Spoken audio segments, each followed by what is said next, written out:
The Grueling Truth Sports Network. We are at week 12, and I want to remind everybody, as always, the Grueling Truth is powered by betting.net. Betting.net is your best bet for finding the online casino or sports book that's right for you. Make sure you check out betting.net. I am your co-host for the NFL Weekly Pick'em Show, Mike Goodpaster. Right now, I'd like to welcome in my co-host. First up, the man who was in last place on the NFL Pick'em Show, which is why his hat's on backwards, Dan Kornhauser. How you doing, Dan? Bow wow. It's pick'em time, boys. My favorite day of the week. I'm not going to be in last for long. I'm going to rattle off 10 wins this week and reestablish my girth. The only way that you won't be in last is if we had a new person to the show that hasn't picked any games at all yet this year. Right now, our leader with 80, he's one ahead of me, is Steve Risley, who takes up the entire camera on his computer. I don't know how and why. How to fix that. I don't know. So how's it going, Steve? Your Colts are looking good. Yeah, man. Yeah, right now they're one of the hottest teams in the NFL. What I don't know what that means, but have they won 2 in a row? No, they won what 6 of the last 7. They have won 3 in a row. Okay, 3 in a row and 6 of their last 7. I believe they started off at 0-3. All right, so we're at week 12, and week 12 means Thanksgiving, which means all of America will get to watch Tim Boyle lead the Detroit Lions against Andy Dalton and the Chicago Bears. That's enough to make you want to talk to your family, guys. Chicago at Detroit. Chicago is favored by 3.5 points. We'll let the man with the Lions jersey. Is that a Barry Sanders? That it is. It's my favorite jersey. I love this this light blue, this Hawaiian blue. Yeah, it's beautiful, Dan. So, will the Lions get their first win of the season on Thanksgiving? Chicago 3.5. That's an ugly line. I hate that Tim Boyle's starting. Wouldn't be much better with Goff. At least the Lions are running the ball well. The defense played well last week against the Browns, forced Baker into a couple picks. There's, these little consolation wins you got to take when your team's got no wins on the season. We're in a good spot to beat this Chicago Bears team. They've been really disappointing. I don't care that Andy Dalton's playing. I know you're high on him. I know you're a fan of Andy Dalton. I'm not high on him. I'm just saying he's better than Justin Fields. Which is awful. The stupidest. That's one of the dumbest things you've said on this show thus far. Really? Yes. Wait a second. You're a freaking idiot then. No. So you got a guy who's been in the playoffs 5 times. He's been a Pro Bowl quarterback multiple times. I don't care. And you're going to defend He's not better than Justin Fields right now. Fields the hell is he better. isn't. Fields You're is better an idiot. talented right now. That's a fact. You're a dumbass, Dan, because I hate to tell you this. That may be a fact, but the fact is this. Justin Fields is what? They lost last week. Andy Dalton's the reason they almost won the game. You're going to compare a hack who can't read a defense to a man who's been an NFL quarterback for a decade. I mean, if you're telling who's better right now, I'd rather have Justin Fields moving forward than friggin' Andy Dalton. I would. What's Andy Dalton? What? You're impressed by 200 yards passing? That's terrible. You're a 200-yard passing game? It's better than Justin Fields' 100 yards passing. Bears suck, man. The Bears are terrible. Their offensive line you suck. All right? Are you going to pick the game or what? The receivers are doing nothing. I was going to pick the Bears. I might just pick the Lions because you're pissing me off. You ought to. I mean, what the hell? You're so far behind. What's the difference now? You know what? I'm going to go with Boyle. I'm going to go with the Lions. I hate it, but I'm going to pick Detroit. I think it's like the second time all season I picked Detroit, and I'm disgusted with myself. But let's go Lions. All right, Steve, I did a good job to open up a spot for you to pick up another game. You know what? I'm going to invoke the I'm in the lead privilege, so Mike, I'm going to follow you. I'll pick them along. That's a privilege of being number one. You pick, then I'll pick. I'll pick. I'm going to go with the Detroit Lions and Tim Boyle. How about you, Steve? Timmy. Is that official? I wrote it down. I'm going with this is the thing. The Detroit Lions have a tendency, even when they suck, to play out of their minds on Thanksgiving. It's Thursday. It's a short week. They're at home. I'm going with the Lions in the upset. That's awesome. Okay, and I'm going with the Pomeranian in the upset. Because the only important thing on Thursday is the National Dog Show. So What a It's fool. actually always- not a. Hey, wait a second. It can't be a dog show if they've got a freaking Pomeranian in it. That's not I a know. dog. I want to pick my Australian Shepherds, but they're not. That's never going to happen. Well, no, because they don't pick real dogs. It's the pussification of society right there in a dog show. A dog show I know. should be pit bulls and labs. Can you believe a lab, or maybe a lab has, but a golden retriever has never won the Westminster Kennel Dog Show or the National Dog Show?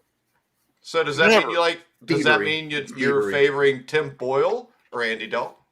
I'm told you, Mike, I've been an Andy Dalton fan since he played for the Bengals. And I know the Bears are without Khalil Mack. This is a big rivalry game, and historically, the Lions do tend to rise to the occasion on Thanksgiving Day. Why they get the privilege of playing on Thanksgiving Day Yeah, I don't get every that. year is beyond me, It's considering tradition. they haven't done squat in 20 years. But they do, and it's a tradition. But I like the Bears. The Bears have been competitive in their last 3 or 4 games. They So may have not the have pulled Lions, up the though. wins. Huh? So have the Lions, though. Yeah, but the Bears have been competitive in that they can win, not back into a tie. So Yeah. there's a little All right. difference there. So I'm taking the Bears in this one and giving up the 3.5 points. I think Andy Dalton, I like the guy. I think if that kid ever got a chance to be on a really good football team, and I know the Bengals are a good team now, but They were a good team when he was there. Yeah, they made they the were not- playoffs when he not five was good times. there. enough. They just couldn't get over the hump. they couldn't get over the hump. But I would have loved to have seen Andy play a longer part of his career for a more competitive football team than the Bengals were. And I'm not slamming the Bengals, Mike. It's not what I'm trying to do. I'm just wondering why it's taking so I think long he's to going to pick go that down in horrible history game. as an underrated quarterback. All right. So I'm taking the Bears in this one. All right, next up, we've got these Give me your Raiders. chance to tie me right there on the first game we pick. The There you Las go. Ve- I'm not worried about tying you. I'm going to win. The Las Vegas Raiders will travel to Dallas to play the Dallas Cowboys. Now, Steve, the big question here is Dallas has lost 2 of their last 3 games, and their offense has been putrid. Is this what we're used to seeing from the Cowboys, where they give you hope, and then all of a sudden it disappears? The Raiders, to me, the defense looks worn out. Derek Carr doesn't have enough weapons, but this point spread here does make this an interesting pick. You hit it on the head, Mike. The Cowboys are pulling the Cowboys again. They're getting into the second half of the season. They're starting to just self-destruct. It's a Jerry Jones trait, just like he does about second half of the season too. Maybe it's some correlation to the fact that his team self-destructs. They did not look good last week. They haven't looked good really like they did in the first half of the season in the last 2 or 3 games.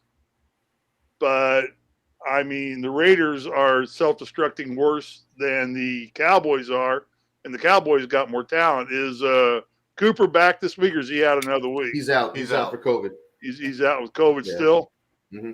Well, on the COVID list. But I'm not sure he's the problem. I mean, Ezekiel Elliott had a terrible game. Did not play well. Dax Shepard did not play a good game. Prescott. I know it's Dax Prescott, You didn't call know, or him you wouldn't have Jackson. said Shepherd, and he's married to Kristen Bell, by the way, anyway. whoever the That's hell a that brownie. is. Go Yeah, ahead. she sung Frozen. Good for her. One of the blonde one from Frozen. Yeah, So he's a the cartoon lead singer, character. He's married Cartoon to a cartoon character, yeah. character? Okay.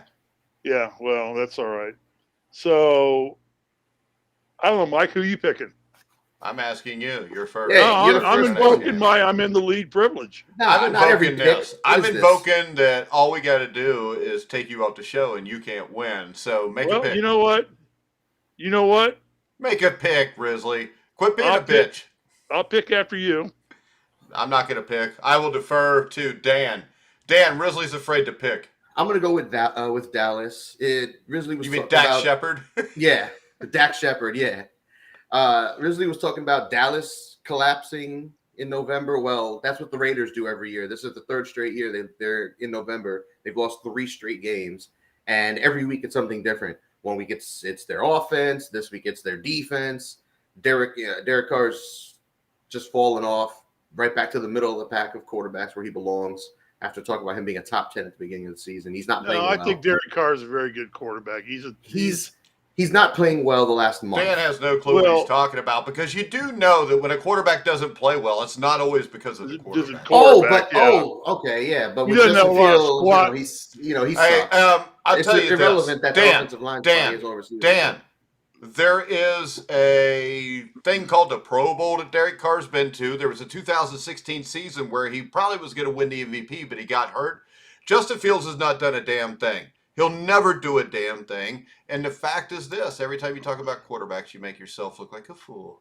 Nah, man, you're in love with these mediocre middle of the pack quarterbacks, and you bump them up, and just because they make Pro Bowls or make the playoffs, right now, Jaden Scott said, "How's it going, Mike? It's going good, Jaden." So, Jaden, let this man know. But I'm gonna go with Dallas. Vegas is sliding. So Dan, what do you think of Jaden? You didn't ask us how we're doing.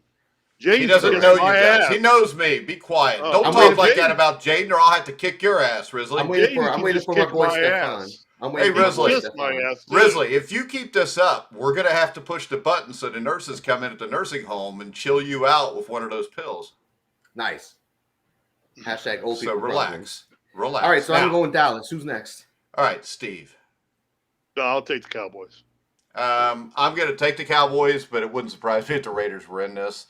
But I think the Raiders, when you throw in the Henry Ruggs on top of the Gruden, I think they're facing a lot right now, and I think it's kind of wearing on the entire team. Right now, I want to let you know that it's not just sports betting. Betting.net compares the best online casinos. Sit back, relax, and play the top online slots, poker, and table games. Check out betting.net. All right, next up, the third game of the evening. We got the Bills at the Saints. We hardly ever see the Saints as underdogs at home. I'll go ahead and pick this one first. I'm going to take the Bills. I know they've played poorly 2 of the last 3 weeks. I still think with the Saints, I don't think there's enough offense there to keep up with the Bills. I think Josh Allen plays big here. This is almost a must-win for the Bills because now they're chasing the New England Patriots. So I'm going to go with the Bills here, Steve. Yeah, I'm kind of in your camp entirely. I don't know that the Bills played so poorly last week as they got their asses handed to them. Here, hold on. Jaden Scott wants to say hi to you guys. So Thank you. Are you happy now? All right. Okay, I take back everything I said, Jaden. My bad. And Jaden's a good guy. He's much better than you, Steve. Go ahead and pick this game. Okay, well, why don't you next week have him on as a guest? Well, Jaden, if you want to send in a message, we can have you on to pick games against Steve Risley, who won a 1981 national championship for the Indiana Hoosiers. And really, Steve was the guy that would stand underneath the basket with the little stick to bump the ball out of the peach basket. Did that too. Of course, my beloved Hoosiers are 5-0 right now. They played Jackson State. Me, you, and Dan could beat Jackson State. Nice. Well, Mike, you and I could. Oh yeah, Dan would. Dan would slow us. Dan would kill our fast break. Yeah, Dan would just be standing there holding a towel, waving it on the sideline like ML Carr for the Boston Celtics in the mid '80s. I thought the Colts, and their offensive line pretty well handled the Buffalo's number one defense in the NFL. They were playing on home turf and in Buffalo weather for certain, and the Colts just took it to them. They did a great job of shortening the game on Buffalo, which really took the football out of their quarterback's hands. And I don't know. I think that in the last couple of weeks, some of the Bills' weaknesses have been exposed a little bit, but I still think they're the team to beat. Well, now you got Kansas City coming on, but we'll talk about them more when we get to that game. I like the Bills in this game over the Saints. I still like the Bills as the odds-on favorite to get to the Super Bowl. They're the most capable team, or one of the most capable teams. So I'm going to go with the Bills and give up the 4.5 in this game. All right, Jaden says he's no good at sports betting. Neither's Risley, but he's still on the show. All right. Neither am I. I know, Dan. That's why you're dead ass last place. Who do you like, Dan? Jaden, neither am I. I'm still on the show, and I'm still in the lead. That's right. We'll see how long that lasts. Legend. Well, this week for the Saints, both their offensive tackles are on the injury list. Alvin Kamara's not playing Mark Ingram's on the injury list. He's questionable. They're already down to Trevor Siemian at quarterback. It's ugly. They just gave what's his name, Taysom Hill, a fat 4-year extension, a hybrid contract. Sounds ridiculous. New Orleans is in a bad place. It's weird saying that out loud because I love their defense. Their defense is so good. When Kamar's playing, their ground game is good. But I'm going to go with Buffalo with a bounce back here. They got embarrassed last week. Josh Allen has to play better, though. He is not the same Josh Allen we saw last year. He has regressed. I don't know what the problem is. I don't know if it's because they don't want to run the ball or their offensive line struggles. Their offensive line gets worse and worse every week. But they got to get it together, and hopefully I think this is the one for them. Bounce All back. right.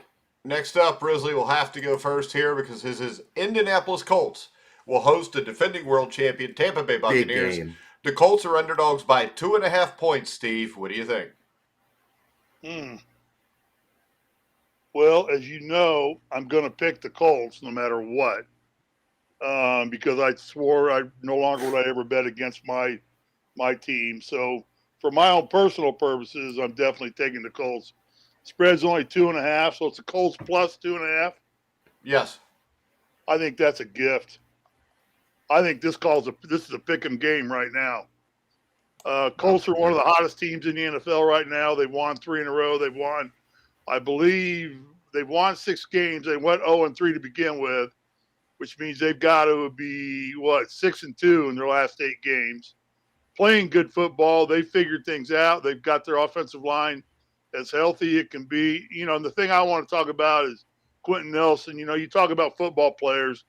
This guy's playing with a mangled up ankle, and doesn't want to sit out of the game. The guy wants back in, even when the Colts were up big late in the game. He was frothing to get back into the game with his brace on and everything on his ankle. That's the kind of football team you want. This offensive line is finally starting to make holes. Justin Taylor, there's still Derrick Henry to contend with, and I still believe Derrick would be leading the NFL in rushing if he was not hurt and still playing. But Justin would be right on his heels. His name's Jonathan, Colts fan. Jonathan, I'm sorry. That's what I meant. I was thinking of Jaden. You're worse than me with names, and I'm terrible What does with Justin names. have to do with Jaden? Yeah. It's not mix. even close. I know, it's not even close. Okay. But Jonathan Taylor is right in there. Wentz is effectively using the passing game. He only threw 23 times and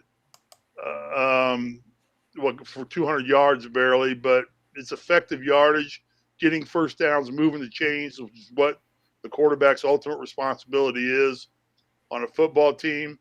I like the fact that the Colts are using a running game a lot, and what they're doing is, and I mentioned earlier, and I heard the guys on the announcing crew, because I really got tired of listening to, now it was a different game, about shortening the game. And by, throwing the run at them as hard and being as effective at the running game, you shorten that football game and you keep the ball hopefully out of the hands of the offense. And the Colts are pretty effective at doing that right now. Tampa Bay, they rebounded after losing 2 in a row. They don't look as sharp as they did earlier in the season, but anytime you got Tom Brady on the field, you can't bypass Tampa Bay. They're both teams are in a must-win situation really right now. Tampa Bay doesn't want to get in a position where they're going to have to give up playing at home if they can avoid that. Colts can't really afford to lose maybe one more game if they want to get into playoffs, because although Tennessee lost, I don't see that happening. Tannehill had an off game, but in the big scope of things here, I like the way the Colts are playing right now. They're playing at home. The fans are going to be juiced for this football team. These people will get behind. Colts, it'll be loud. That doesn't affect Brady that much, but we'll see what happens. But I'm going to take the 2.5 and go with the Colts. All right. I almost forgot what game we were picking here. Bucks at Colts, Dan. Who do you like here? I'm going to go with Tampa Bay. My buddy Bob texted me. He's watching us live. Hi, Bob. Thanks for watching. And he said Tampa Bay getting the 2.5 is a gift here. And I have to agree with Bob on that one. I love what Jonathan Taylor is doing this season. Last week he went all 5 touchdowns. He set the record for most touchdowns in Colts history by a player, which is awesome. Over 200 yards in back-to-back games 8 straight games with over 100 scrimmage yards. And he's the first player since LaDainian Tomlinson to do that. He's on his own level right now. But as good as the Colts are, as good as their defense has been playing, it's Tampa Bay, Tom Brady. They're getting healthy. If Vita Vea plays, I think Vita Vea is a key to this game because he might be the best run-stuffing defensive lineman in the game right now. And when he's healthy, that Tampa Bay front is elite against the run. And he's an immovable object. If he's playing, it's going to be tough, I think, for them to get going on the ground. As good as Taylor has been, as good as this ground game has been. Now, I'm gonna go with Tampa Bay in this one. I'm wrong on one thing. The Bucs are giving up 2.5, right? Yeah, It's Bucs minus 2.5. I'm gonna take Bucs, yeah. I'm gonna go with them. It sound like was Bucs plus the 2.5 or with the 2.5 as a gift. Another thing I want to say with the Colts is I like what they've been doing, obviously, since their 0-3 start. But let's not jump on that bandwagon quite yet outside of Steve, only because they've beaten a bunch of bad teams. They've beaten Jacksonville, the Jets, the Texans, the Dolphins. Let's be honest, guys, these teams aren't quite right. Up until they handled Buffalo last week, they hadn't really done anything special against anybody relevant. I figured that would come up, except you take the fact that they took Tennessee to overtime in Tennessee. They lost it. And then they went to Baltimore, and on a stupid-ass play, they lost. Wentz. They lost, by Wentz. They lost. So, arguably, both those games could have gone the other direction. They weren't blowouts. Let's put it this way. Almost no NFL game is. No. I mean, what the Colts did to Buffalo would be as close to a blowout as you're going to get. It was a blowout because of 4 turnovers. I mean, well, there's always a reason why. Sure. Well, and the reason is this. Why. Right now, Tampa Bay will beat the Colts because Tampa Bay has not played well this season. I think we saw them play well last week with Gronk back. I think Gronk is a difference maker on this offense. Yeah, he makes it so you can attack every level of the defense on any particular play. The defense, I mean, they get after the quarterback. I don't think Carson Wentz is going to be real successful. They're going to have to run the ball. If Vita Vea is back, this game is a wrap, and I think the Bucs win it by 10 points or more. If he's not there, I think they win a close game. That being said, I'm going to go Tampa Bay. I don't see any way the Colts beat them. The Colts have beaten a bunch of bad teams outside of Buffalo. And if you remember, the Jets beat the Titans. The Jets beat the Bengals. Games like those happen. But right now, what we've seen is when the Colts have played good teams, the Colts have lost, except for that one time. And I think that is one thing. Out of all these 6-4 teams, even if you look at the Bengals, you still had a big win over the Ravens. You had wins along the way earlier in the season. You had a blowout of Las Vegas. Not necessarily a great team, but they are a playoff contender. With the Colts, I don't see much. And when the best thing you can give me was they lost some close games, I mean, I would think this. I can give you a big win over a team that some of us picked to go to the Super Bowl. The Bills. Yeah, that's one, though. What I'm saying is, you said the Bengals beat the Ravens. I mean, what else have they done? Who, the Ravens? No, the Bengals. So you don't know what the Bengals have done?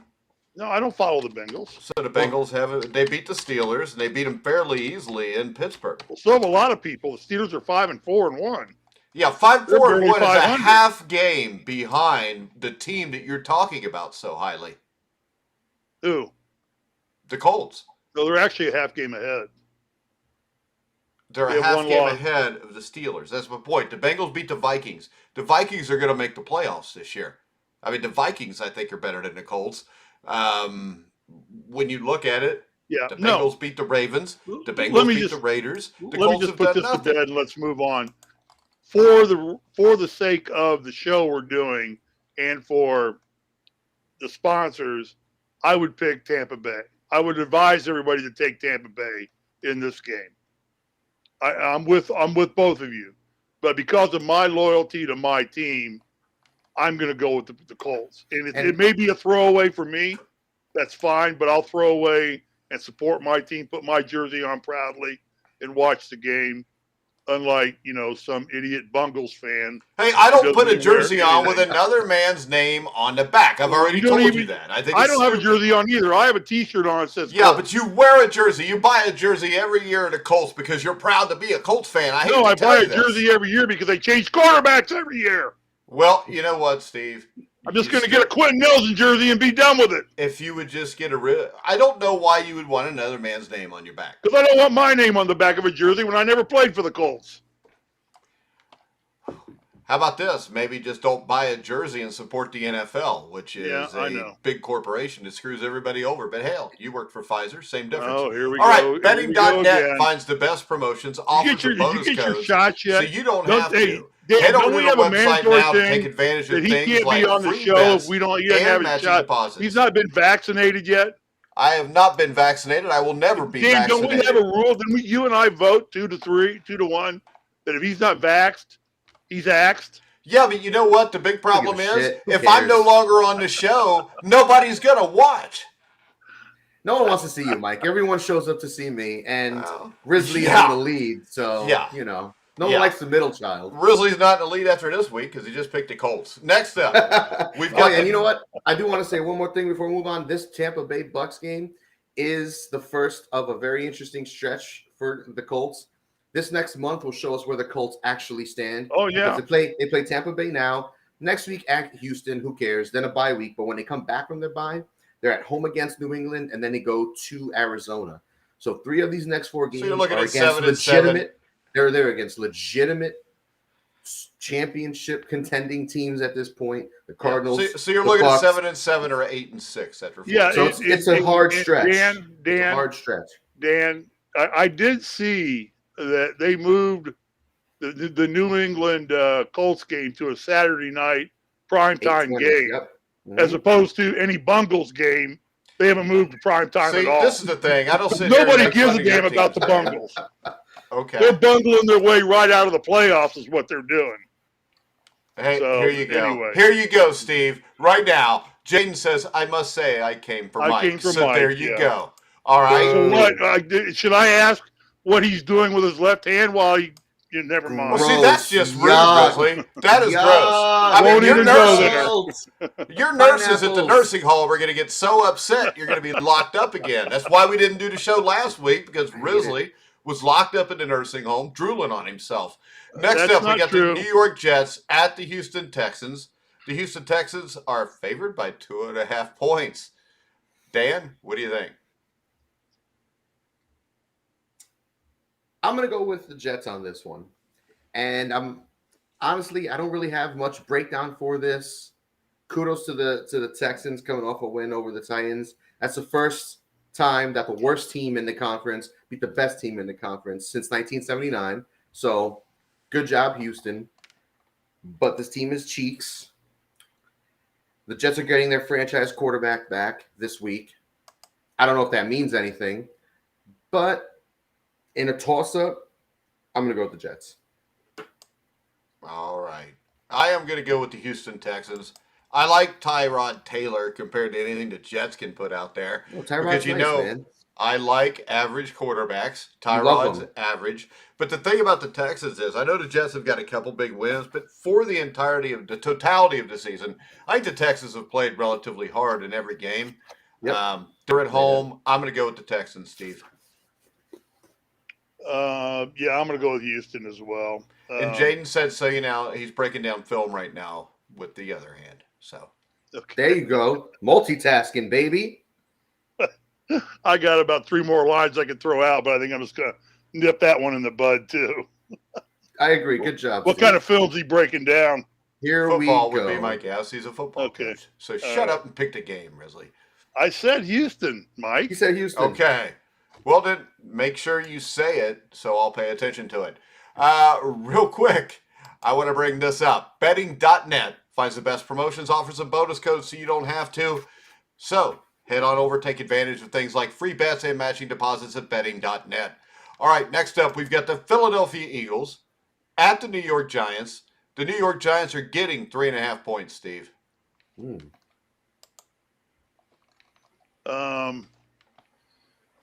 Giants plus 3 points. I'm just writing this down. Hang on. I didn't know you could. Yeah, I've got to go with the Eagles on this one, clear cut. Eagles are getting better slowly but surely every week, playing more cohesive football. And the Giants are just all over. They just fired their offensive coordinator, Garrett. He's done, so they're going to be a little disarray offensively as to what their schemes are going to be and what they're going to do. Maybe it's going to help them, maybe not, but it's a crapshoot one way or another when you get rid of your, offensive coordinator like that in the middle of the season. It just shows what kind of turmoil they got going on inside the locker room with that team and inside the coach's box. So Eagles have not looked bad, and I'm going to go with the Eagles and give up to 2.5. All right. Or 3.5. I'm sorry. All It's right, 3.5. Dan? I'm going to take Philadelphia as well. I'm impressed by the Eagles. Don't look now, but they're hot. They're streaking through the quad into the gymnasium, and they're running the ball really well. They're running the ball. Their defense played well last week. I'd like to see them keep this going. It's not a coincidence that with this stretch of success recently that they're running the ball better. Their defense is getting timely turnovers and timely stops and stuff like that. And they went in last week and they just absolutely physically dominated a very good Saints defense on the ground. I want to give kudos to Jalen Hurts. He's been doing his thing. That offense is putting up points over the last few weeks.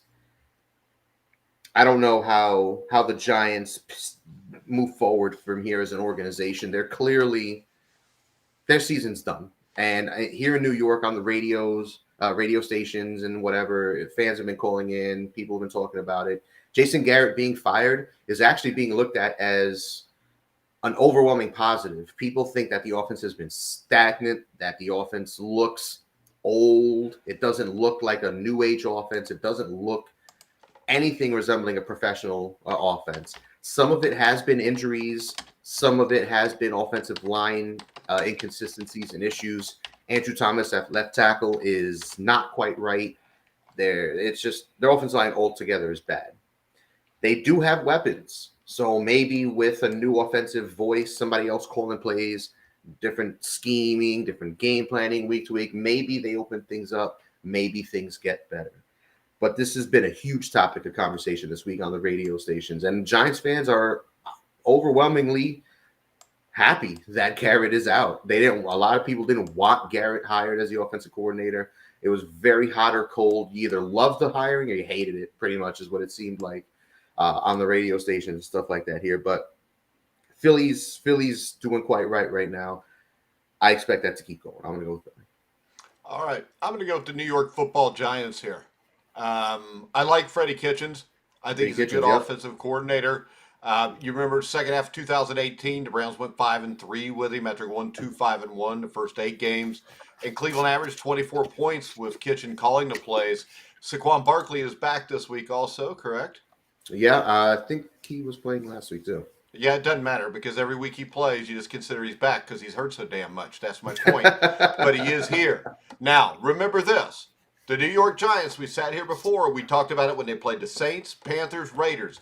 All 3 games they won, we wrote them off. I think Daniel Jones, with a new offensive coordinator, will be much better. And I think in the end, I think the Giants in the upset. Jaden Scott agrees with you guys. He's picking the Eagles. He's a smart man.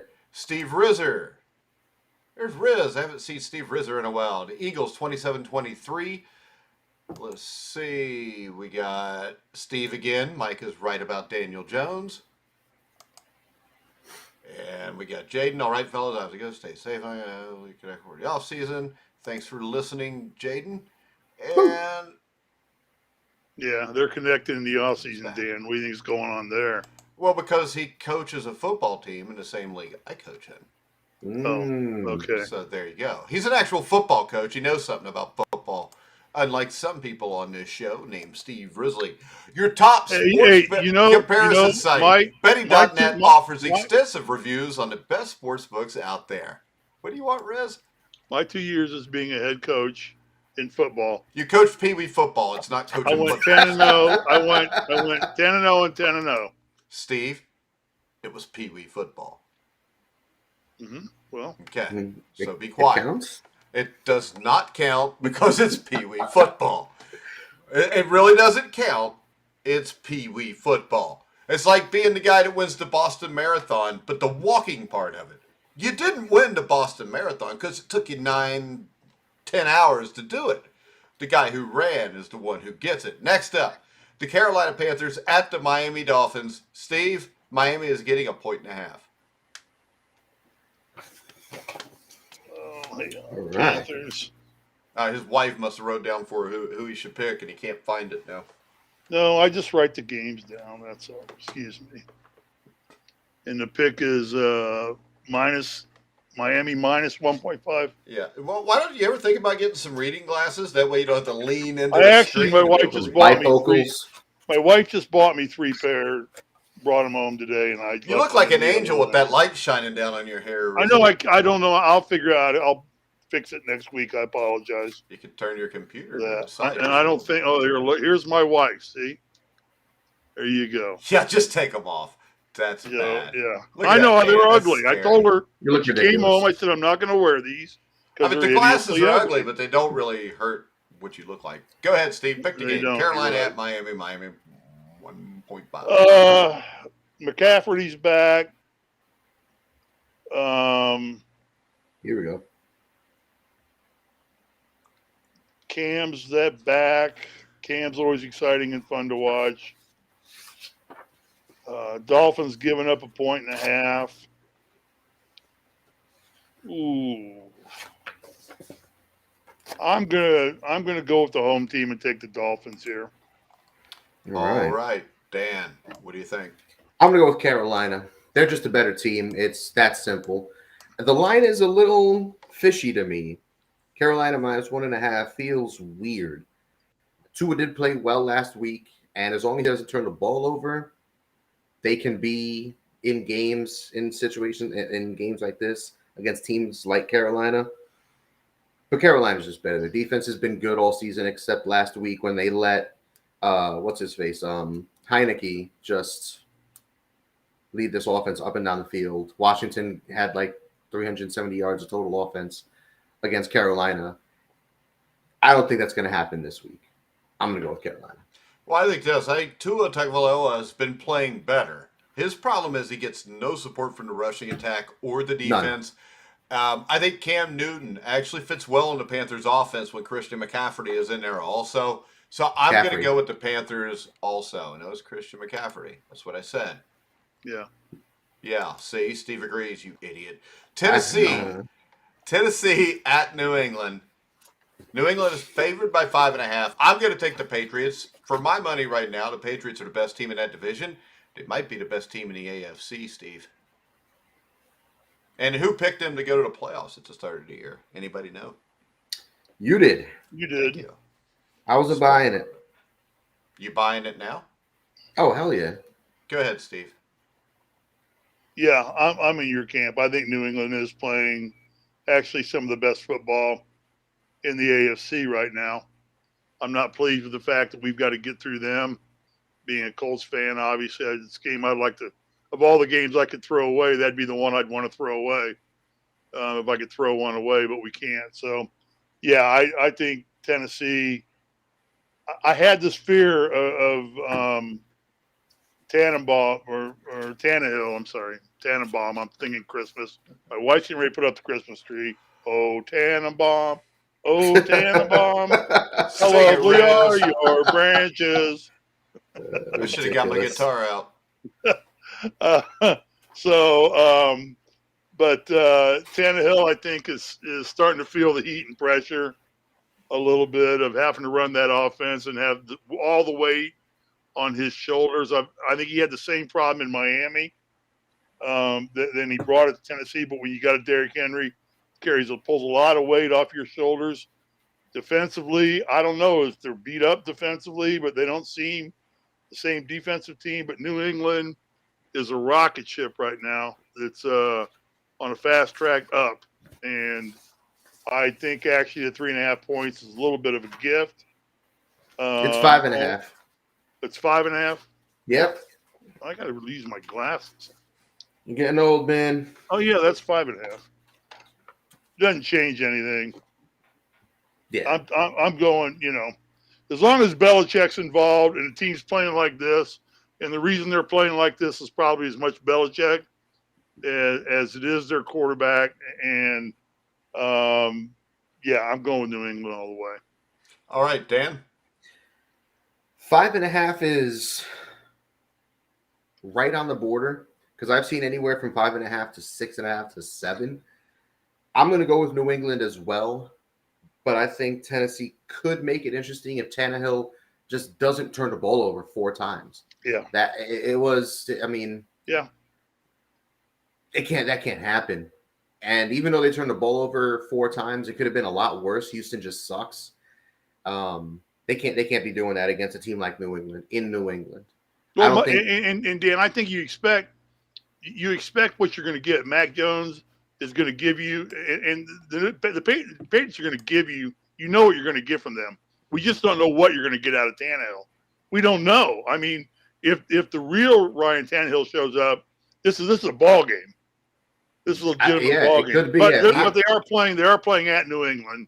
If he and AJ Brown show up, it could be a good game. But with the Patriots, with Belichick and with Jones, you know what you're going to get. Those guys are consistent. I think this, though, Steve, for Ryan Tannehill, you know what you're going to get. He's a really good quarterback. The problem is right now, you know what you're going to get, and that's all that you're going to get because they're not going to be able to run the ball against New England.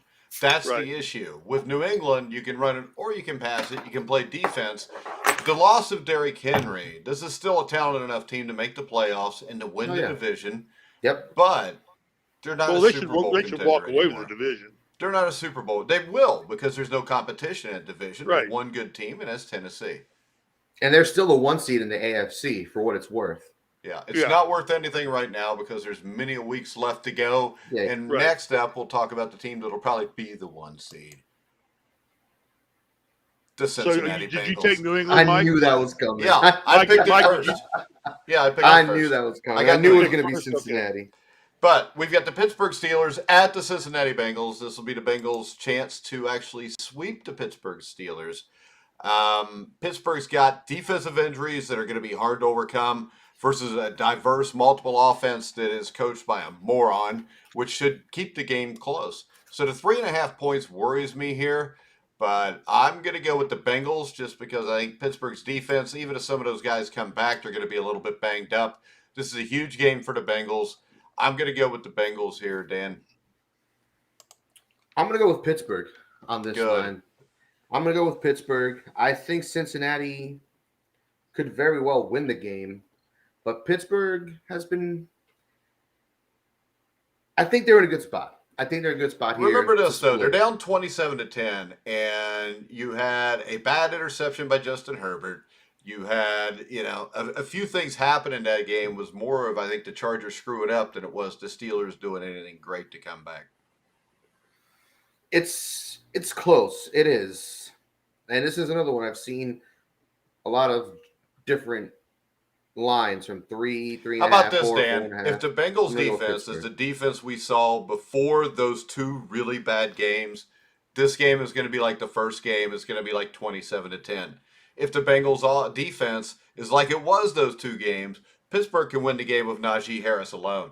So I think the big question is here, which Bengal team do we get? The team that played the first 7-8 weeks, the team that played those next 2 weeks, or the team we saw last week? And I think the bye week came at the perfect time for the Bengals to be able to get some things fixed. As long as Zach Taylor is the coach, I worry about any game they play. I'm going to lead towards Cincinnati, though, just because I think there's too many injuries there. And I think there's too many weapons on the Bengals offense compared to the Steelers offense. Nah, Steelers offense has got some good weapons too, man. Deontay Sure Johnson's they do. right. Yo, Yeah, Johnson's it's right. awesome. Johnson's I know. He's right. just like Jamar Chase, Tyler Boyd. Najee Harris is right. I'll take Joe Mixon any day. And when Chase Claypool's healthy, he is a very good young up-and-coming receiver on the outside. But he's not. I didn't see him on the injury report. But I doubt that he's healthy since he's been injured almost every week coming up to now. But nah, I'm gonna go with Pittsburgh. And you forget the one big thing, Big Ben or Joe Burrow. Now, that's a debate if it's 10 years ago, but it's not. Yeah. All right, it's clearly Steve. Burrow. And you've called it the Bengals so much, if you pick them, it's just going to look stupid. You what? Steve. I said you've called the Bengals the Bungles so much, if you pick them, it would look stupid for you to pick them. Well, that's only to get under your skin. It doesn't get under my skin because I don't really care. You're a Colts fan, which your team really belongs to Baltimore. Ooh.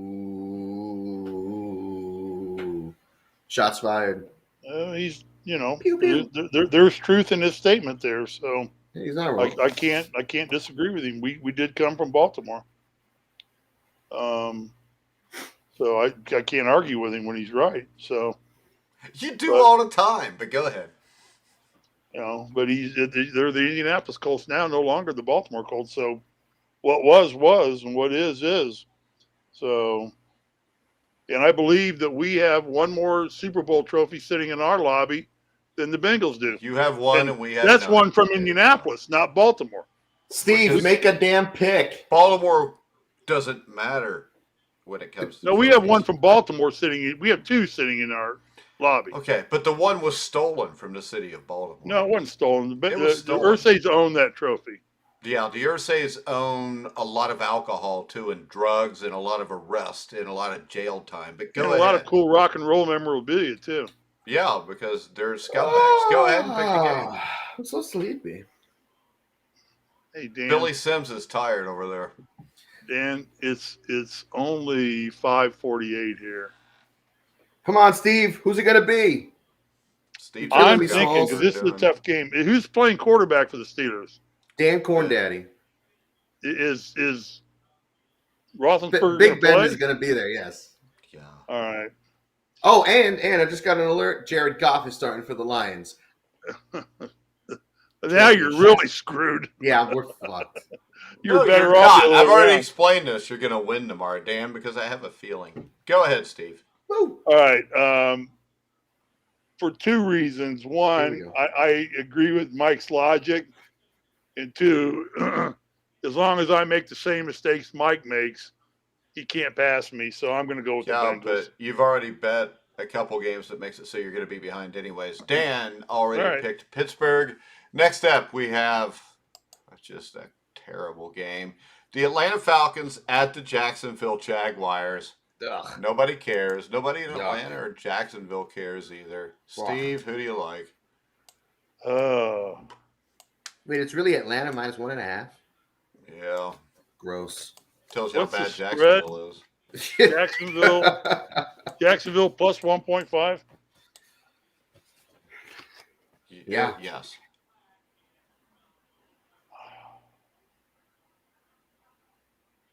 I'm going to go with the Falcons. Yeah, I'm going to go to Falcons. They're basically a really hard team to read, which sometimes they look good, sometimes they don't. I mean, they're still in playoff contention. I believe Matt Ryan will rebound. They take a short trip on a long week. Urban Meyer is the coach for the Jacksonville Jaguars, so I'm going with Atlanta, Dan. I'm going to go with Atlanta, too. I really wanted to go with Jacksonville in this one, but the Jaguars are just so damn inept. They are. Urban Meyer is killing Lawrence. He's killing him. He's not. He's really not. Trevor Lawrence is not that good anyways. I've been telling people that for years. You're going to get teeth pissed off. His release. Sam's going to send you a nasty note. We've had conversations about this recently, and I think he's starting to see my point of view. He's got a wind up. It takes too long to get rid of the ball, and he needs to cut his damn hair. He needs a haircut. Yeah. But nah, man. Urban Meyer's killing this man. I mean, So that he's a big part of it. Mike is in the minority. He's in the 1% that think they're seeing something different that everybody I else don't think. who Yeah, but who see, this is analyzes the thing. You know what? smarter people than me who analyze quarterbacks for a living say that this kid is one of the best quarterback prospects. And they're since Andrew stupid Luck. because they don't know Sure, anything. They don't know sure. anything. Yeah. Name me somebody that said that that's ever coached a quarterback. Who's ever coached a quarterback? Yeah. I can't think of anybody off. So the top you're of my giving head, me but some pundit that probably has never even played football who's going to judge this because everybody listens to the gods of ESPN. Every analyst worth a damn had Lawrence not only as a top quarterback in this draft, but one of the top quarterback prospects in a long time. Mac Jones was the best quarterback in this draft. I distinctly told you that weeks and months ago, You did. and I am right. And I You did guarantee say you this, that. I know more than anybody running their mouth on ESPN. That being said, I have coached quarterbacks that have played in the NFL, Dan. That being said, Lawrence is being held back by this coach. He's by not. This coaching staff. He was going to be held back by almost every coaching staff in the succeed. NFL. He needs a coach. They're not He putting needs a him in a good quarterback's position coach. to succeed. They're just not. That team's the offensive play nobody calling does. is weird. They don't know if they want to be a running team. They don't know what they're doing. Urban doesn't know what he's doing. Urban is over his head. He never should have come to the NFL. He's going to ruin this kid before this kid even gets going. This kid has no shot. But all that being said, I'm going to go with Atlanta reluctantly. There's not many places he could have went, and it would have worked out for him. And I don't care what you say. Also, there was a lot of NFL pundits that thought Daniel Jones was the best quarterback coming out of that draft. Yeah, because that draft was trash. And there's that draft also- for quarterbacks was trash. Yeah, It was who him or else was in Dwayne that draft? Haskins. Dwayne Haskins. It was trash. And a lot of guys thought he was good. I mean, this is the thing. Over half of these guys that go in the first round never turn out to be what people think they're going to be because the guys that are judging this talent really have no clue. I can tell you this. I've been to NFL Pro Days before, and if you see the scouts, the majority of them are related to somebody that is within the team. They're 5'5", weigh 300 pounds, and don't have a clue what they're looking at. That's the epitome of an NFL scout. At least at the pro days I've been at, that's what it's been. They're guys, you look at them, there's no way they've ever played football. And if you've never taken a snap and never thrown a ball and had people come after you to hit you, you really have no clue what you're looking at. Next up, the LA Chargers at the Denver Broncos. I don't know. Is this game interesting or not? Because this almost looks like a gift to me, Dan, if I've only got to give the Broncos 2.5 points. Am I crazy here? I don't think you're crazy. No, I don't think you're crazy at all. I don't know why this line is 2.5. I don't know where do we get this from? Sporting News? Yeah. Well, Sporting News and like 3 other places. Why? What do you say? I mean, I don't know why this line isn't Chargers by a touchdown.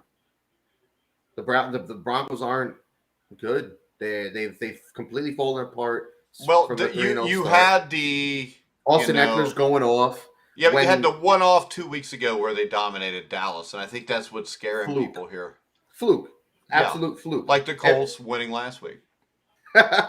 Or like the Texans beating the Titans, the worst team in the AFC beating the top team in the AFC. Yeah. So I'm a little confused by this.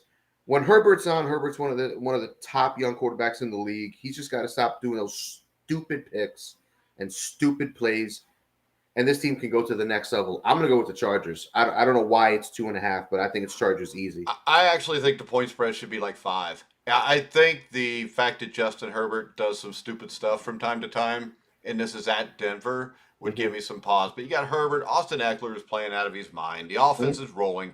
My question is this. The Chargers can't stop the run. How good is the Broncos' run game? Not that good. That is the issue here. That's why I'm going to agree with you. I'm going to take the Chargers and give the 2.5 points. Steve? Chargers. Short and sweet. And Eckler, I just want to throw this out there for some fun stats. Eckler is the first player since Maurice Jones-Drew in 2011 to have multiple receiving and rushing touchdowns in the same game. And a fun connector to the Colts between Eckler and Taylor. since they both scored 4 touchdowns or more. The last time that happened was in 2007 when both Randy Moss and Terrell Owens combined to do it. Fun stuff there. Exciting. All right, find the best place to bet for you. Betting.net offers expert and user reviews for every online sports book and casino in your state. Make sure you check out betting.net. Also, Steve, I know you like the NFL jerseys. If you go to the Facebook page for The Grueling Truth right now, they are giving away during the month of November one personalized jersey where you could actually have Risley put on the back of your Colts jersey. You could go on there, get all the details. It's pinned at the top of the page on our Facebook page, The Grueling Truth. So make sure you check that out. So maybe you can win a free jersey. So Steve, you make sure you want to enter that. So maybe we can put a little Risley on the back of your shirt. Woo! My name doesn't belong on the back of the Colts. Your name jersey. wasn't even on the back of your shirt at Indiana. No, The name on the back of your jersey is not as important As as the name on the front of your jersey. All right, guys. Next up, we've got the LA Rams at the Green Bay Packers. The Packers are favored by 1.5. This is a big-time matchup between a team that is a possible Super Bowl team in the Green Bay Packers and a team in the LA Rams who have decided to try to win a championship by paying for it. That never works out. Dan, who do you like here? I mean, Odell Beckham to me just made the Rams a non-starter for a Super Bowl contention. I don't care about that. I don't think he's going to have a negative effect on a team like this. They got so many veterans. Really? Odell Beckham The Jr.'s Cleveland voice Browns doesn't don't have matter. a lot of veterans. All these veterans were guys brought Jalen in. Ramsey just has to look at Odell Beckham, tell him to shut up. And if it's not Jalen, it can be Von Miller. If it's not Von Miller, it could be Whitworth, the left tackle who's been there for So years. you don't think that guys that have told Odell Beckham to shut up before, he's not going to care. He's a Plus, this is the first time he's been on a team that can actually win a chip. I think he'll fall in line. That's not true. I mean, Cleveland, without any injuries, were a team that could have won a chip. The problem is this. As soon as things went bad in Cleveland, Odell Beckham checked out because he's a coward. I mean, you can't win championships with guys like Odell Beckham. If they go to the Super Bowl, my bet is Odell Beckham will not be playing in that game. You probably said the same thing about Terrell Owens, and I mean, you're not wrong. T.O. never won a chip, I don't think. But I never said that about Terrell Owens because I like Terrell Owens. I never saw Terrell Owens dog it in a game. Terrell Owens played in Cincinnati, and yes, he was a distraction, but that man gave everything on every play. He wasn't Randy Moss. Randy Moss was that guy. All receivers are divas. All receivers are divas. Randy Moss, though, is a guy that actually hurt his team. And Randy Moss, with all the talented teams he played on, never went to a Super Bowl. I mean, you cannot have guys. Didn't Randy Moss play with the Patriots when they were 16-0? Yeah, and they lost. I mean, he made it. You said he never made it. On that Patriots team, Dan, you could have taken his place, and they still would have been in the Super Bowl.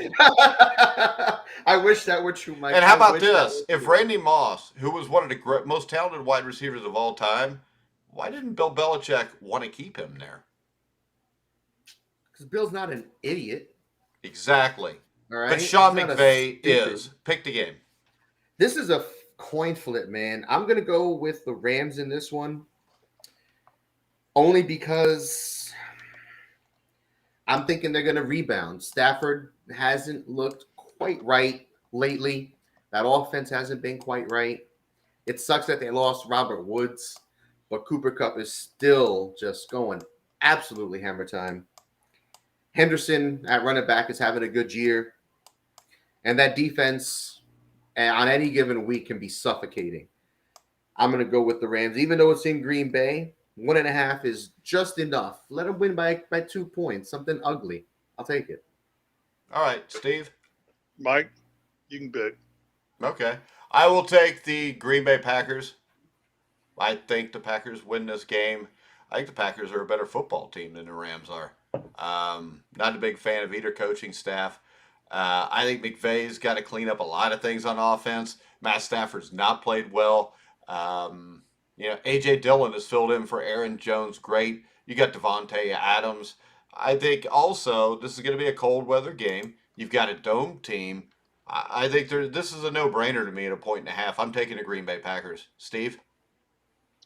Is what's the issue on Rogers' toe? He said it's worse than turf, and he was crying about it again after the game. I mean, what's the issue on it, Danny? He's not on the. I mean, it's listed as questionable as of today. I'm not worried about that at all. The bigger question is, if he'd got the damn vaccine, his toe would be fine. I'm not concerned about his damn toe. I mean, he's having an MVP. Well, no, it's not your season. toe.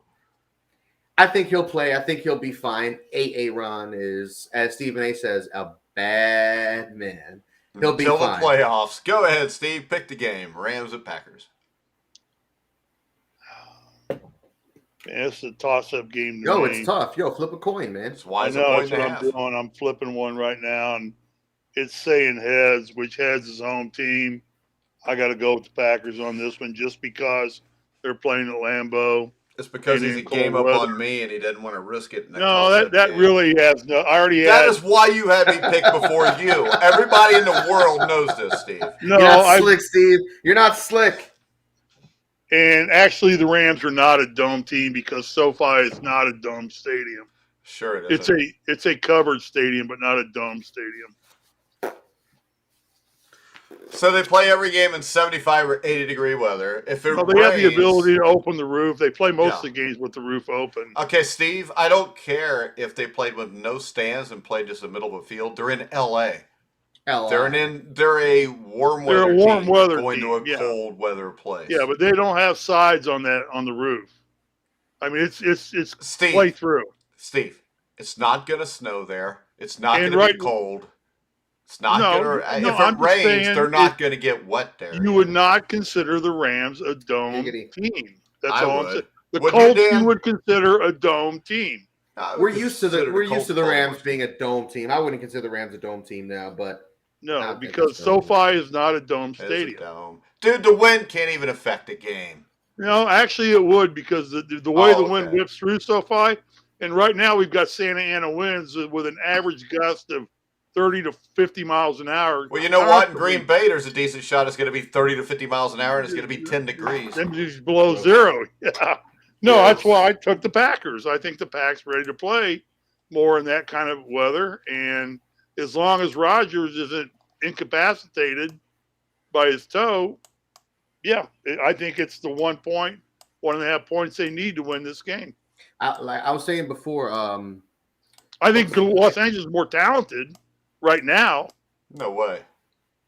I was going to say the bigger question is Elgton Jenkins, the former center / guard who was starting at left tackle for the Packers. He tore his ACL. They are down to their third string left tackle. We'll see how Aaron handles the pressure. That's why this game is a toss-up. There's so many questions here. The game could go either way. That's why you got the toss-up. Next up, we've got a battle of two explosive but balanced offenses. Kirk Cousins against Jimmy G. I mean, they both had some big wins. This is a big game when you're battling for the playoffs, Dan. Vikings at 49ers. Niners are favored by 3.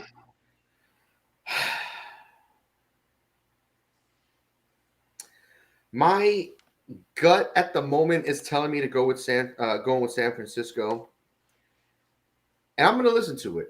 I'm going to go with San Francisco, and it has nothing to do with the fact that I hate Minnesota because they're division rivals of the Lions. But Jimmy G's been on fire. I like to shit on the man. Would you say? I like to shit on the man, and I like to make fun of Mike for loving these average. Wait a second. Jimmy G's not average. His career record is like 29-10, and he's been to the Super Bowl. I don't care that he's been to. Oh my God, I don't care. You don't care that he's been to the Super Bowl. I know because that's not a good judge of whether you're any good or not. Kerry Collins has been to a Super Bowl. Trent Dilfer's won a Super Bowl. Wait a second. What are you going to say? Trent Dilfer's one of the great quarterbacks. What I'm going to say is this. Number one. A man that would make that comparison is a dumbass. Joe Flacco went on a run in the playoffs, and they won a chip. Give me a break. Joe Flacco is a damn good quarterback and a borderline Hall of Famer. But the fact that you think Joe Flacco and Trent Dilfer are the same thing. Jimmy Garoppolo is in that damn Hey, look, Steve's got the glasses on that he wears when him and his wife play gynecologist. Gross. Pineapples. But anyway, like I was That's saying. when we go to dinner at a dark restaurant. Yuck. That's every restaurant for I need Risley. an adult. Yuck. But like I was saying, Jimmy's been on fire.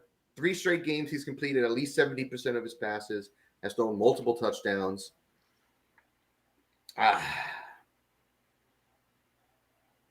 They're running the ball very effectively.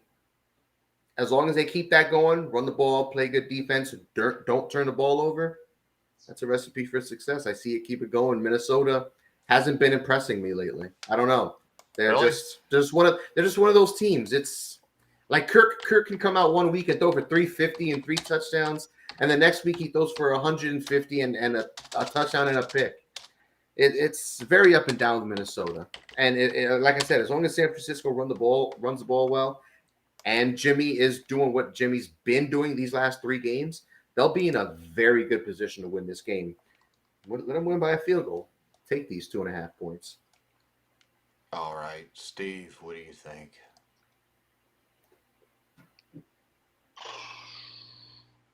Well, Minnesota's a dome team as well. And again, there is inclement weather out here, not so much in terms of cold and rain, but the winds are really kicking up out here. And all of us remember the days of Candlestick. And, well, you say that, but Levi Stadium's built very, very near to where Candlestick used to sit, right on the bay. And you're still going to get it, and the Santa Anas are blowing. It's an environment that 49ers are more conducive to. This is as even of a game as there is on the slate this week, but because of the home team, and I think Garofalo is playing good football, although you can never discount the Vikings because they're a team that can play. But I'm going to go with the 49ers and give up the 2.5. All right, I think this is a pick-up game. I think the thing that really changed my mind on who would win this game was something I saw on the internet yesterday. Mike Zimmer's 65 years old, right? Okay. So, what I'm going to show you is Mike Zimmer's girlfriend. Here we go. That's Mike Zimmer's girlfriend, guys. We're just going to leave this here. He's 65 years old. That's his girlfriend. In California, all I can tell you, the things money can buy. Exactly. All right. He's using her for something. She's using him for something. I think Mike Zimmer is a very happy man right now. His team is on a roll. I think he's got a shot to save his job. Yeah. But, I mean, if you look at the running game for the Vikings, sets up to play action. I'm going to go with Minnesota in the upset here. It's not a huge upset because I think the game is kind of a toss-up. But Jimmy G's played really well. Kirk Cousins is a really good quarterback, just like Jimmy G is, even though Dan doesn't like either one. But we know this. Dan would kill to have either one of these guys the quarterback of the Detroit Lions. It wouldn't matter if we had Tom Brady quarterbacking for the Lions. This team sucks balls. You know what I think? I think if Tom Brady was the quarterback for the Lions, you would be in the playoffs. That's how good I think Tom Brady is. Because you know what? There's Tampa Bay fans probably 2 years ago that would have sat on the show and said the exact same thing. You give us Tom Brady, we'd still suck balls. My buddy John has been a Bucs fan as long as I've known him. He is the most cynical Bucs fan, or fan, period. And I shit on my teams very liberally. I'm very critical of my favorite teams. I am far from a homer, but John hated the Bucs. He hated that they had Jameis Winston as their quarterback. He hated everything about the Bucs. Every year, they're going to win 5 games. They're going to win 4 games. This team sucks. Even when they got Tom Brady, he was like, oh, man, it doesn't matter. Somehow we're going to mess it up. He's singing a different tune now. I'll tell you that much. Yeah, I don't know. I maybe didn't really think my pick far enough because, as I recall, earlier in the season, I believe I know of a team that dresses predominantly in blue and white that came into Levi Stadium and pretty well throttled the 49ers in a deluge downstorm. That is also when the 49ers had everybody hurt, too. But that's all right, Steve. No, but they had Garofalo. Garofalo played quarterback that game. Garofalo did, huh? Janine Garofalo? Garofalo. Legendary. So, All right, next but, up. I mean, so I don't know if the cheese ball team like the Colts can beat the 49ers. That's why I don't think picked the Vikings, ought to be Steve. able Next to up, the Cleveland throttle 'em. Browns I'm at the not done Baltimore. talking yet. Yeah, you are. Cleveland Browns at the Baltimore Ravens. Steve, I'll let you pick it first since you weren't done talking. I don't even know who you're talking. Go ahead. I got to make notes. Cleveland at Baltimore. Baltimore -3.5. Steve, I'm you're going to up be here in first. 5 minutes writing notes. Go ahead and. No, just pick it because you haven't picked anything first for a long time. And Dan's getting tired of it. Come on, Steve. Show some sand.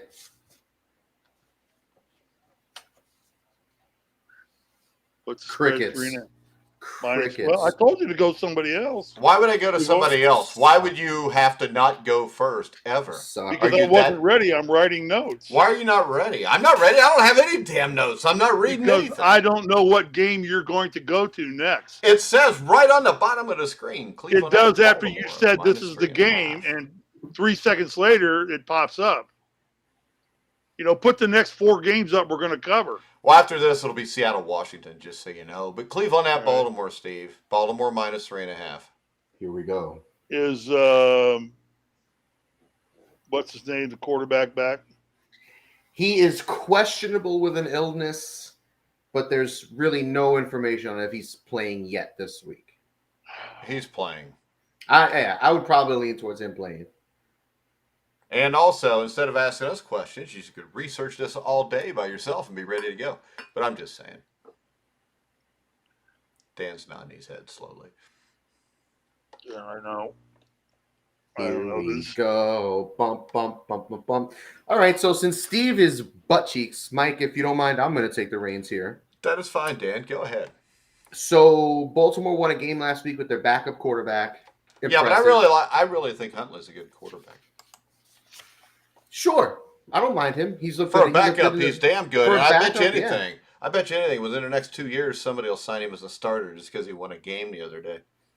Yo, you may not be wrong. The NFL is desperate for useful quarterback play. They don't even care if you're going to be elite or can carry a team. Just show up and don't turn the ball over. Win a couple games. That's all it takes these days, I guess.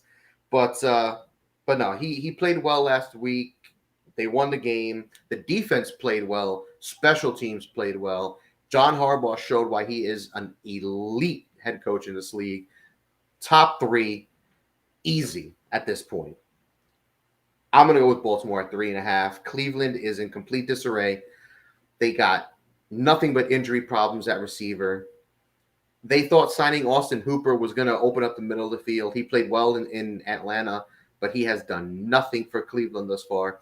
Baker Mayfield has been nothing but up and down. One week he looks like a Pro Bowl quarterback. The next week he looks just so damn average, and it's disgusting because I know he's not average.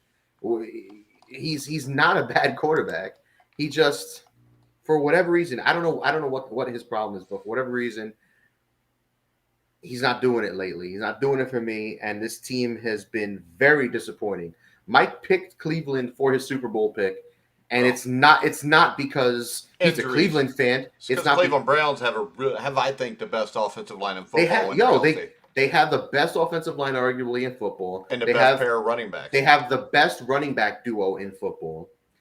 They had an up and coming defense. They added some quality pieces like Johnson over the safety from St. Louis, from the LA Rams in the offseason. They have a solid team. Injuries have killed them, and inconsistencies on offense have killed them. And that's why I go with Baltimore in this one. All right, Steve, agree or disagree? Yeah, I agree. I go with Baltimore as well. All right, I'm going Cleveland. They'll have Kareem Hunt, Nick Chubb, both back healthy. They almost lost to the Bears with Huntley. I think this game is a toss-up to me, and I think Baker Mayfield, about this point last season, kind of took off at the end of the season. I'm going to go with Cleveland into 3.5 points because if this was 2.5 points, I would take Baltimore if that makes any sense. But that half point or extra point there to me pushes it over. Brings a field goal in play too. It brings a field goal in play. Actually, for the record, Mike, Hunt is still inactive, as is Jack Conklin. They will both be back officially for Week 12. But they are, Week 12, but so yeah. Week 13. Sorry. He may be Yeah, back this- this week. You don't know. this It doesn't is matter. week They have 12. Nick Chubb. Nick Chubb's the best running back in football. But I am starting to change my mind towards Jonathan Taylor. It's just that I've seen Chubb do it for longer. Next up, Seattle at Washington. Steve, you knew 7 minutes ago because I checked what was coming next. Who do you like? Seattle at Washington. Washington minus a half a point. Half a point. That's weird. Yeah, that's weird. Yeah, might as well call it an even pick 'em. Call it even. Yeah. Yeah. Well, you can get a tie though now. So Yeah. Man, Washington has elevated their play significantly.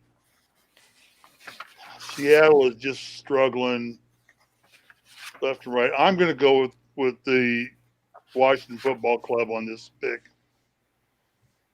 I'm taking Washington. Seattle just seems in disarray. I don't think they're in disarray. I just don't think they're very good. I mean, Yeah. you don't have much for running game. You don't have an offensive line. The defense is not very good. So, I mean, they're in trouble. And hopefully this will get Pete Carroll fired because that should have been happening 3-4 should years have. ago. Yeah, he's 70-plus years old. It's time for him to, Maybe he can go back to USC and buy a few more championships and then retire. maybe he can go be offensive coordinator for the Giants. I don't think that he Nice. can be a coordinator for anybody right now. I'm Dan, going what to do you take think? Washington. The way Washington's playing, and there's enough weird shit going on in DC right now anyway. So what the hell is Washington finish out the season strong? Let it happen. It might as well. All right, I'm Dan. going to take Washington. Dan. I'm going to go with Washington as well. This is a weird line, 0.5, but whereas Seattle has looked mediocre at best, Russell Wilson coming back from injury has been just off. I don't know what it is because it's not like they're dealing with injuries at receiver. It's not like Metcalf and Lockett are out. He's playing with his third string, fourth string receivers. So it's a little weird that Russell's look just so un-Russell Wilson-like. It's disappointing.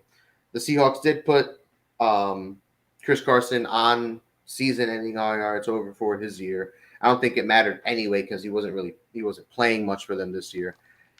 Washington's defense actually is why I picked Washington because they've played really well the last couple of games, and I think they'll continue that this weekend. Well, I think Washington's offense has played well also. As of late. Last week they Heineke. did. Yeah, I'm going to go with Washington also.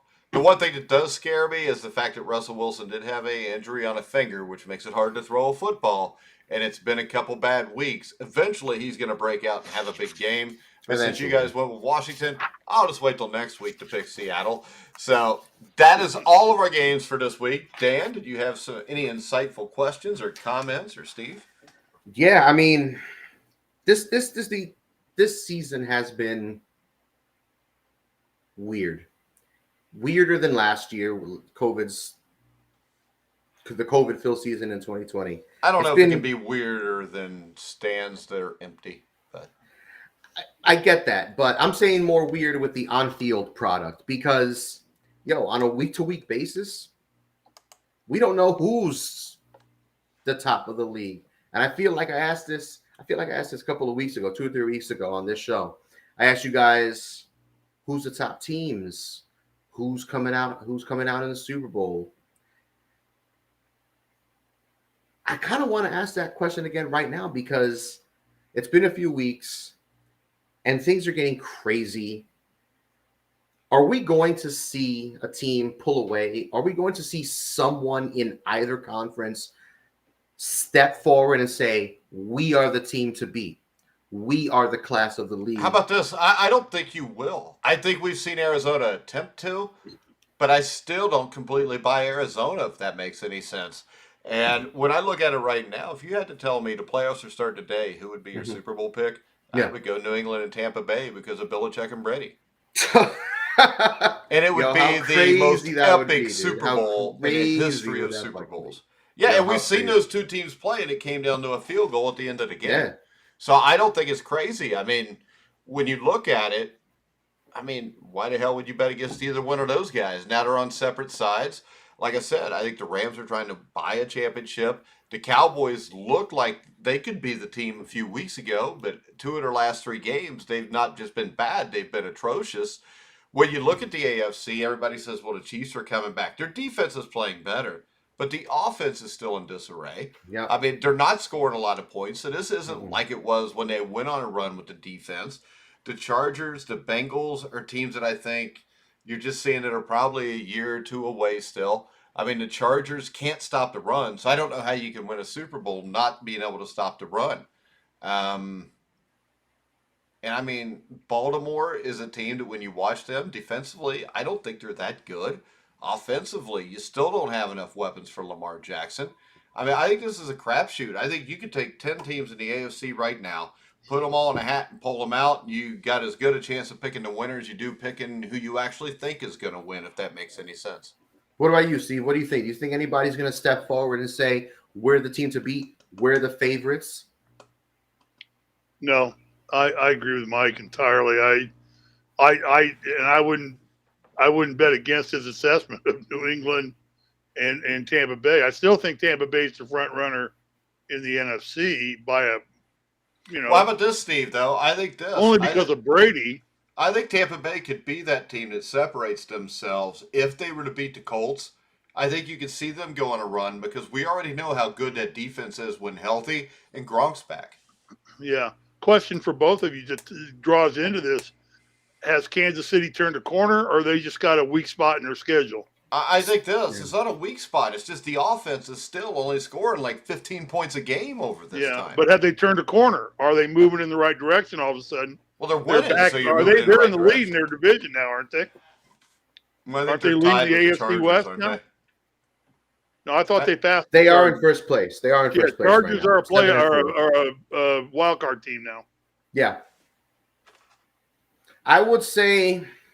I mean, has Kansas City turned a corner or not? I don't even know if that matters because I still think right now New England's a better football team right now.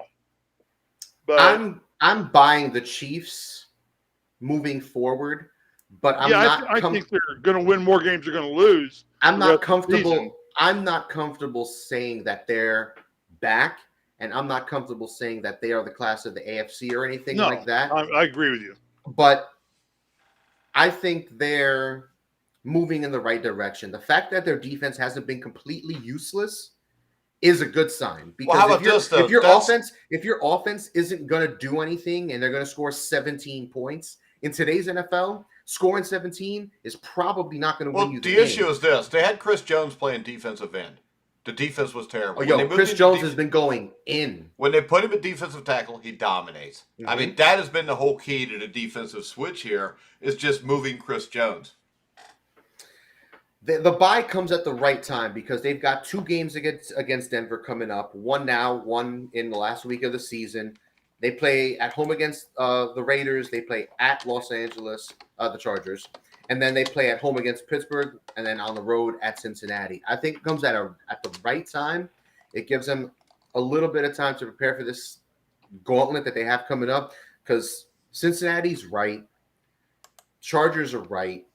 If Pittsburgh wins a couple of games coming into that contest at the end the day after Christmas, we might have an interesting conversation that week. We go Steelers or Chiefs, but I'm buying the Chiefs right now because even though their offense is falling behind, like I said, their defense has been playing well. That gives them hope. That's all really that you were looking for. Well, how about this? When I look at their schedule, I think 11-6 is very doable, and 11-6 probably wins their division. Oh yeah, absolutely. Well, and then here's my follow-up question to that for both of you. I know how I would answer this. Tennessee hold the number 1 seed in the AFC. No. Or is there another team that takes it? And I know how I'd answer that. No. I agree. To me, no. I think this. I think you're looking at the Patriots, the Bills, the Chiefs.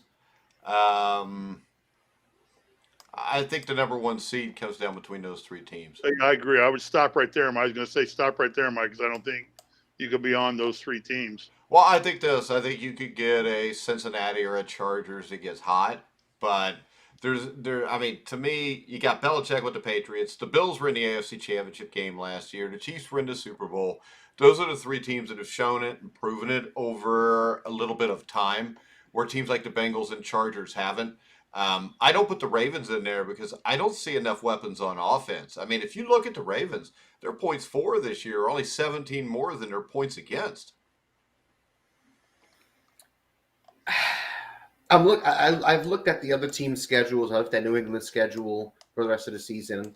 I looked at the Titans. I looked at the Chiefs. I looked at the Bills. The Titans have a very, very manageable schedule moving forward. They've got the easiest schedule left in the AFC of any of the playoff contending teams. They play Jacksonville, win probably at home against Miami. 20 and 28. 20-28 is their record of opponents the rest of the year. It's threatening. After New England, it's Pittsburgh and San Francisco are their biggest questions. They could very well go 5-1 with their only loss coming to the Patriots. So they could very well hold on to the top seed. Of the Patriots, the Chiefs, the Ravens, the Titans have the more favorable schedule. The Bills, on the flip side, the Bills have a very rough schedule for the next 6 weeks. So I think that goes in Tennessee's favor. I wouldn't bet money on betting.net and put money on Tennessee right now to win the top seed. But I think of those teams schedule-wise, they are the favorite. But I'd probably lean New England or Kansas City at this point. Well, I'll tell you, when you look at the schedule, though, I can see the Chargers going 12-5 and being the number one seed. No, yeah, absolutely. That's like you said, they could get hot. They're playing the Giants, once again, they're playing the Broncos. The problem with Texans. the Chargers and the Bengals is those are the types of teams, because they're young quarterbacks, young head coaches that are more likely to get beat when they shouldn't. To drop those games. Yep. Yeah. To lose to a Houston Texans when you're at home. And lose to the Denver Broncos when you're at home and stuff like that. You're right. I can see that. I can definitely see that. But I would probably lean towards like New England or Kansas City right now. And I'll tell you, schedule-wise, it wouldn't surprise me if the Ravens missed the playoffs. Yo, Baltimore's got a tough schedule, man. So they're playing versus Cleveland this week, then at Pittsburgh, at Cleveland again, versus Green Bay, at Cincinnati, versus the Rams, and then versus Pittsburgh. That is a tough stretch. Yeah, they're going to need Lamar Jackson to be healthy and play some of his best plays. And if you look at the Bengals, they host the Steelers, which if they get that win, they're 7-4. They host the Chargers, they host the Niners. If they were to win all three of those games, you're 9-4. Playing Denver on the road, you're getting the Ravens at home, the Chiefs at home, and then at Cleveland. That's at 11 or 12 wins also, if you can be consistent. Yep. But that's the question with both of those teams. That's right. It's going to be a very fun, interesting run this next month and a half left of the season. We'll see what goes on. All right, guys. Anything else before we wrap it up? Nah, man. I'm good. All right. Remember, head over now and see for yourself. Betting.net makes it easy to find all of the legal online sports books and casinos in your state. Check out betting.net. Guys, we'll be back Wednesday night at 8 o'clock, as always, for the NFL Weekly Pick'em Show. You can follow me at Grueling Truth. You can follow Steve Risley at SRisley34. You can follow Dan at DB Talking Sports. That's D as in Dan, B as in Bob, DB Talking Sports on Twitter and on IG. All right, guys. And Dan will be starting a weekly NBA show soon. And Steve, we're going to start a college basketball show weekly? Mike, I told you whenever you're ready. All right, that's a yes. And we will start our Indiana Hoosiers show. What do you think? Sunday night, Steve? They play Saturday against Marshall. Yeah. Sunday night. I mean, that's Yellowstone. I don't know. You can watch that anytime. Hoosiers. Got to find out what's happened to the Duttons. Yeah, I would just like to be able to watch the show. I signed up for Paramount Plus just to watch it, and for some reason, you can only get season 4 right now. Well, you can get the whole show just on Paramount on cable. If you get Paramount Network on cable, you get it there. I've got it on there, but then you can only watch it when they show it, and you don't go all the way back to your. You can DVR it. Actually, I know, but it's go ahead, Dan. One more thing before we get off. Mike, I'm surprised you didn't mention this, but I see someone commented something. Something about the pictures being crooked in the background there, Steve. Oh, You're yeah. framed. Yeah. I've got a DM also for Steve that wants to know where your vacuum cleaners have went. They're back there. Are they? I never even noticed the vacuum cleaners before. I never asked you doing back there. Do these pictures look straight, or is that the way the camera sits? Well, we have so many tremors out here every day that literally, I kid you not, you get tremors out here and it just shakes them. That was my first thought when they went. We make a weekly path through the house and re-straighten all of our pictures. But where's Sefton tonight? I haven't heard from Sefton. Sefton hasn't commented. I'm a little disappointed. He was the one complaining that we weren't on last week. Come on, or one of the many, actually. We had like 20 different emails from people, Steve, wanting to know where the hell we were. Well, Dan and I were, waiting for you to figure out. Oh, well. I was chilling at Panama City Beach, all right? The Wi-Fi wasn't that great. I stopped and dead in my tracks. You were on vacation, so we took a week off. I wasn't on vacation. We get a bye week, too. I was coaching football. I wasn't on vacation. The weekly pick-em show took a bye week. Yeah, but we still picked the games. We still made our picks, yeah. And I still won. So. That's right. And I'm still in the lead. That's right, Steve. You let them know. I will guarantee this. When you come back for this show next Wednesday at 8, Steve will not be able to say, I am in the lead. Woo! This man's making guarantees like he's Joe Namath out here. I like it. Yeah. The only thing is I don't wear women's pantyhose anymore. But they do make my legs feel sexy when I wear them. It's very slimming, Mike. Very slimming. That's not slimming. It just feels sexy. I know Risley wears them. Gross. No, Risley doesn't wear women's pantyhose. Not anymore. Not since your wife caught you. It's getting weird. I hate it. It gets weirder. What movie was that, Steve? It gets weirder? Was that Blazing Saddles? It might be. Back, throw some rouge on you. I don't know. You ever see Blazing Saddles there, Dan? Nah. Oh, no. Don't. Oh, no. You have. All right, this is what you've got to do. You have to watch Blazing Saddles before next Wednesday night. I can do that. I can do that. Watch it. There's a former NFL player in it, even. But have you ever heard of Alex Karras? Alex Karras? Yeah. Nope. Oh. Whoa, wait. You call yourself a Detroit Lions fan? And you've never heard of Alex Karras? Alex Karras is one of the 3 or 4 greatest Detroit Lions of all time. Defensive linemen of all time. Have you ever heard of Billy Sims? Billy Sims, yes. That's the jersey you have on. It's just got the wrong name in the back. Nah, it's Barry's jersey, bro. You have not heard of Alex Karras, truthfully. Oh, Bobby Lane? God. Bobby Lane, yes. Yes. Let's see. We got a comment. Thanks, Bobby. I agree. Dan sucks.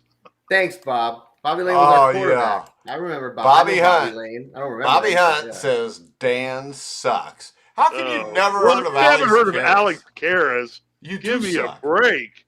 I don't care about Alex Karras. Guy had 2 stellar careers. That would be like me asking Risley if he's ever heard of, I don't know, Peyton Manning. Yeah, I've heard of the guy. Yeah, or asking me if I've ever heard of Anthony Munoz. Yeah, offensive lineman. Cares. AC Green, maybe. He is that guy. Alex Karras is one of the greatest defensive tackles in NFL history. I don't care. He's in the Hall of Fame, isn't he? Do you know the fearsome foursome? The Detroit Lions. Roger Brown, Alex Karras. You never heard of Roger Brown? Wasn't it Dick Night Train Lane? You ever hear of Dick Night Train Lane? Legend, yes. That's good that you've heard of him. Charlie Sanders? The tight end. What about Gary Danielson? You ever heard of Charlie Hughes? Yeah, you ever heard of Charlie Hughes? The name sounds familiar. He's the only player in NFL history to die on the field. Oh, God. On a Thanksgiving Day game. Yeah, I think it was 1970 or 71. I actually wrote an article about it because in the article, it was Dick Butkus who was standing over top of him, pointing. He killed him? No, but people think Dick Butkus killed him. But Dick Butkus didn't kill him. Dick Butkus was waving everybody to come get this guy because he was in trouble. He died of a Oh, heart no. attack. Oh, okay. I got to It run wasn't- my it wasn't- Charlie Hughes article again on the Grueling Truth tomorrow. It wasn't Dick's obviously. fault. Yeah. No, it Yeah, it's a wasn't good Dick's article to fault. run again, given the timeliness of tomorrow. Huh. God, Chuck for Hughes. somebody you know so little about Detroit. Hold on, I'll give you the picture. Hold on here. Here we go. I hope it's the right 'Cause picture. It's really sad. Do we have anybody even listening to us anymore? Yeah, there actually is. Wow. I know. I find it amazing too. I know we're amazing. That's why. Get a life. Hold Legends. on here. 3 goats on the screen right now. Whatever. You've never done anything to be a goat, Dan. Hanging Goddamn out with goat. your mom doesn't do anything. Goat legend. I hear it all Hold the on. time. We'll see if we can see this on here because the picture's kind of small. That's what she But if you said. see it, that's him laying dead on the field next to Dick Butkus. Why would that be a picture? Who does that?